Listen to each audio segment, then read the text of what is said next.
Goeiedag, ek hoop dit gaan goed met mevrou en dat die merkwerk daarom nie te erg is nie. Ek hoop u verstaan mooi my video. Ek het mooi probeer gaan research doen en al ons interaktiewe sessies gaan luister, so ek behoort reg te wees. Vir die normale euklidiese driehoek gaan mens na calculators toe en calculators toe. Hier op die kartesiese vlak gaan ek 3 punte eers plot, so ek gaan A, B en C plot. Dan, voor ek die angles kan meet, gaan ek eers die 3 punte connecteer om dan nou ons normale euklidiese driehoek te vorm. Hierna gaan ek na measure toe en angle en ek gaan ons hoeke measure.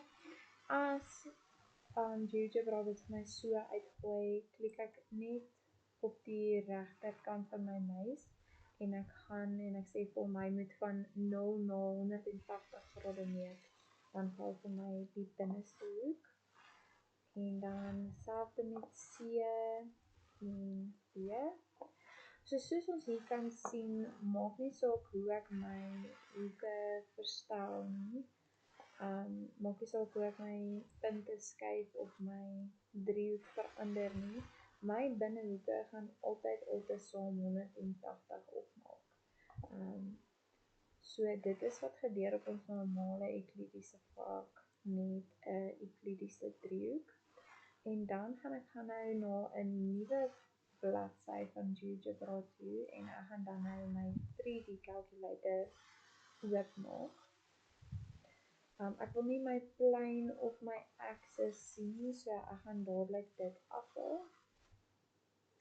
En ek gaan eers vir my 'n middelpunt maak en ek gaan hom A benoem en hy sal dan 0, 0 en 0 wees.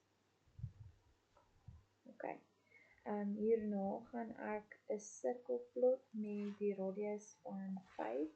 So ek gaan x² plus y² plus z² is gelyk aan 25. Dit is dan my sirkel. En ek gaan na tools toe gaan en vir my 3 punte plot, B, C en D.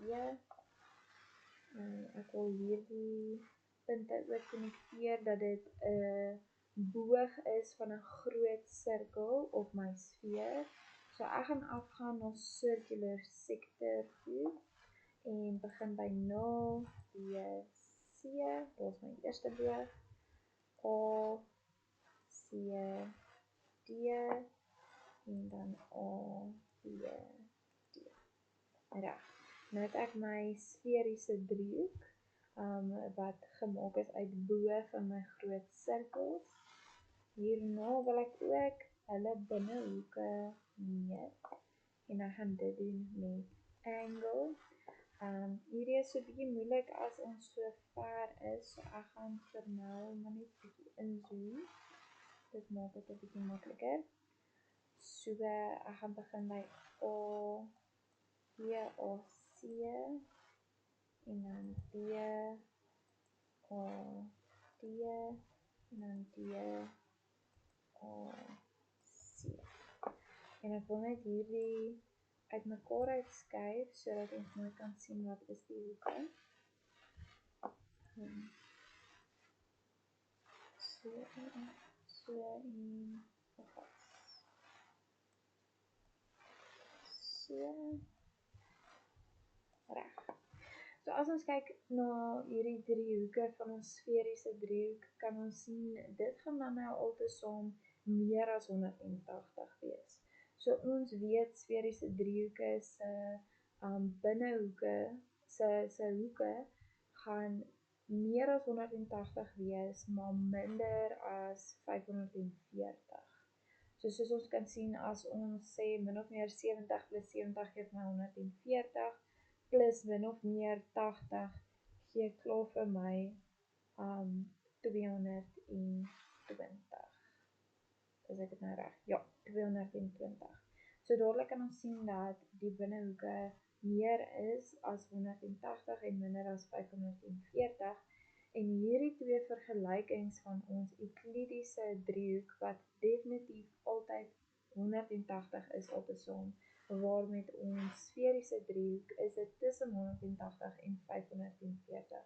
Dit veroorsaak dan dat ons oppervlakte, maak nie saak of dit dieselfde lengte sye het nie. As ons presies dieselfde driehoek van 'n Euklidiese vlak na 'n sferiese vlak toe vat, sal die oppervlakte meer wees omdat die sye bo is en omdat die hoeke dan nou meer is. Ek sal hierdie verduideliking ook in my Word dokument sit. Ek hoop dit is voldoende vir vraag 1.